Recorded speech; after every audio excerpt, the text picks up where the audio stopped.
Достар, сәлем барлықтарыңызға. Бүгін сіздермен бірге өте қызықты әрі керек тақырыппен бөлісейін деп жатырмын. Бұл тақырыптың аты бізде мужской родтағы және де женский родтағы мекке знак белгісін қалай ажыратамыз, сол жайлы айтатын боламын. Біз білеміз, мекке знак, яғни қазақ тілінде жіңішкелік белгісі деп айтылады. Мекке знак белгісі мужской родта да және де женский родта да бар. Енді оны қалай ажыратамыз, сол жайлы анықтайтын боламыз. Ол үшін сіздер видеоны соңына дейін қарауды ұмытпаңыздар, сол кезде сіздерге сабақ түсінікті болады. Біз білеміз, мужской род ерлерге қолданылады. Папа, дедушка, брат, дядя, мальчик. Егер де зять, парень мекке знакпен аяқталған жағдайда мужской род болады.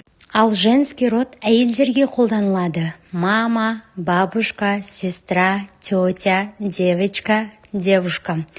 Ал мать, дочь деп мекке знакпен аяқталса, ол да женский род болады. Одан бөлек день, ночь, любовь, календарь сөздерін қалай ажыратамыз.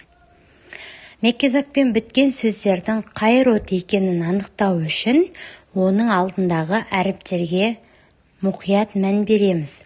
Женский родтағы мекке знак белгісі ойст деген жалғаумен аяқталса, мысалы жидкость, сұйықтық, сухость, құрғақтық, новость, жаңалық, благодарность, алғыс, женский род болады.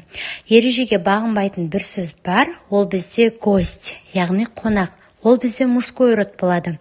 Егер де сөзіміз ж, ш, ч, ч плюс мекке знак қосылған жағдайда молодежь, мысалы жас адам, мышь, тышқан, вещь, бұйым, ночь, түн.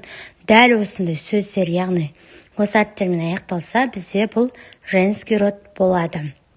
Келесі б, в, д, з, с, т. Осы әріптерге қосымша мекке знак жалғанатын болса, яғни дроп, бөлшек, любовь, махаббат, тетрадь, дәптер, мазь, жақпа болса, женский род болады. Исключение голубь, лебедь, дождь, гвоздь деген сөздер үнемі мужской род болады. Мужской родтағы мекке знак белгісі, яғни аяттары январь, февраль, декабрь, июнь, июль, сентябрь, октябрь, ноябрь сөздері бізде мужской род болады.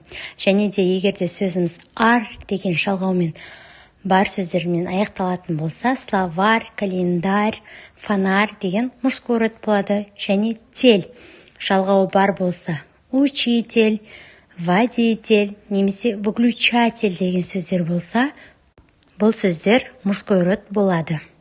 Сабақ сіздерге түсінікті болды деп ойлаймын. Міндетті түрде сабақты қайтадан қарап, жаңағы мужской род пен женский родтың жалғауларын қайтадан көріп жаттап алсаңыздар, сіздерге өте қатты пайдасын тигізеді.